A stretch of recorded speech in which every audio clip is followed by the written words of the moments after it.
So, given that you have these weekly polls, what is the mood of America right now? Because I keep hearing the same stuff over and over again that people are pissed off about inflation and everyone feels that it's a fractured society. But maybe that's what you're hearing too. But I would love to hear some other stuff.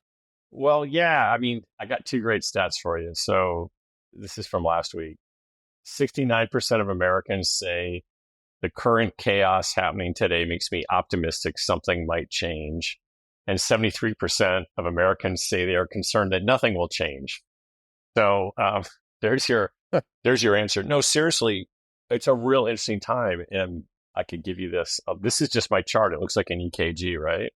This is our weekly tracking sort of different things in what we call the polycrisis. And I think what's fascinating about today's times is this has been a period in American history that we're living through that's sort of not unlike the Depression, right? Where you had 4 sustained years, or World War II, where there has just been 4 straight years of just new crisis sort of coming one after the other. And obviously it went from COVID to the economy to the banking crisis to Ukraine to solvency of US banks. It just seems like there's something that's coming sort of every week.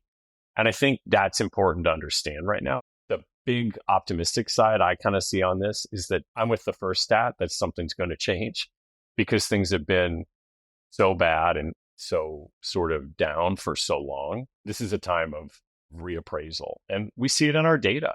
7 in 10 Americans believe society needs a complete overhaul to make significant change. I've got all kinds of data about Gen Z. We call them Genzilla, but we think Gen Z is going to move into an activist sort of position in the coming years based on the financial situations they find themselves in and the war that they have with old people. I mean, 71% told us last week that they think older generations are short-term thinkers exploiting next generation's future. Obviously, only 31% of boomers agreed with that. That's a good line. Jeez. I mean, the 69% who, as you say, think that things are so bad that therefore they believe that will create change for the better. It's a little like Herb Stein's old adage of something cannot go on forever, it will stop, right? So that it's if it can't continue, it won't, which almost seems like a syllogism and yet has a certain truth to it. I do wonder about this, and I don't know if you've asked any of these questions at a granular level, just trying to get people's attitudes about if confronted with data or statistics that suggest that their views or beliefs are at least disconnected from the data, doesn't mean that therefore they're wrong. Do people ever seemingly reconsider their views or beliefs or no? Rarely do they reconsider their beliefs, but they're happy to sort of live in their own opinions.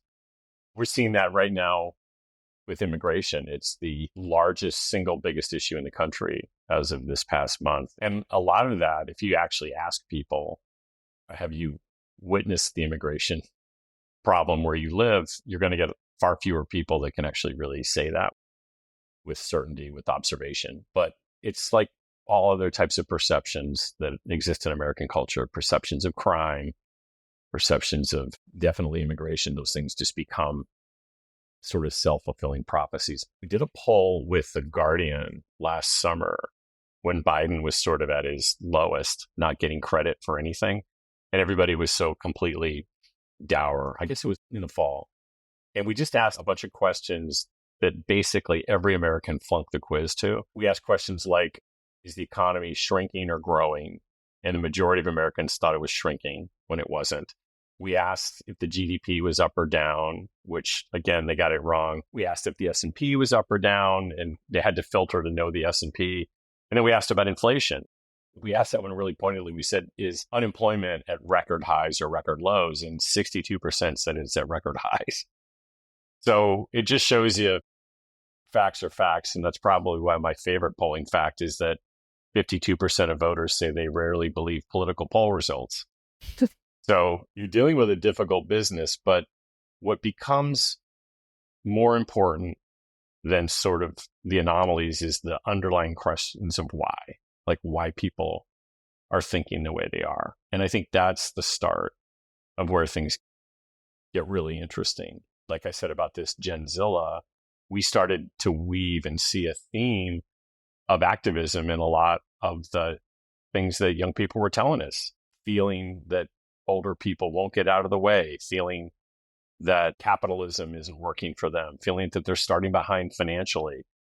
Each and every poll, all these different projects, you start to see these patterns, and that starts to become the thing that I think is more meaningful. So I'm curious to hear if you want to elucidate some of the whys for us on that you see as far as Gen Z. I do have kind of a halfway question before that, which is going back to our conversation about how poll questions are phrased. Something like whatever percentage of it was of Gen Z that think the older generations are short-term thinkers. Like, I'm thinking about how I would answer that question, right? Like, I don't walk around thinking that the older generations are short-term thinkers, but if someone put that question in front of me in a poll and was like, do you think that they are? I'd be like, I don't know. Yeah, probably, maybe climate change, I guess. Like, that would be the thinking, but it doesn't necessarily mean that I have like a really strong belief about that. So yeah, thoughts on that? Yeah. So again, it's just looking at the patterns. First of all, just not asking leading questions, right? Mm-hmm. And again, trying to ask questions that involve trade-offs, personal trade-offs.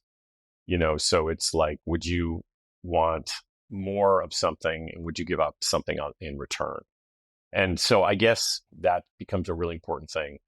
But we also have to try to go find when people are sort of not really asking the questions the right way. And a great example of that is we just asked this real simple question because there's all this political toxicity right now. So we just asked Americans, in your opinion, which of the following words are more likely to bring people together or divide them? And right off the bat, DEI was alienating by 38% of Americans, including 47% of Republicans. Now, only 27% of Democrats. There was like a 20% split. In short, it's just become sort of a politically toxic word. Well, we went back and we started talking, and we worked with the Black Economic Alliance.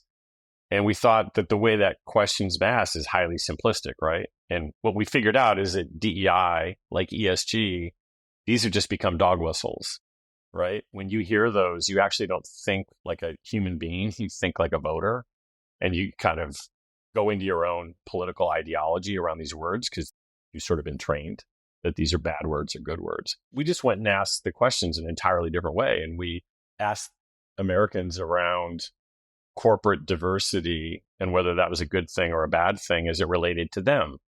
Did they think that corporations would be better at customer service if they were diverse? They think they'd be more profitable for shareholders? Do they think that reflecting, the diversity of American population was going to make for better products and better services?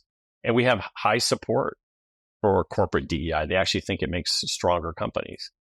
But the questions aren't asked that way, right? When the news cycle hits, it's like DEI is a bad term. So everything is got nuance in it.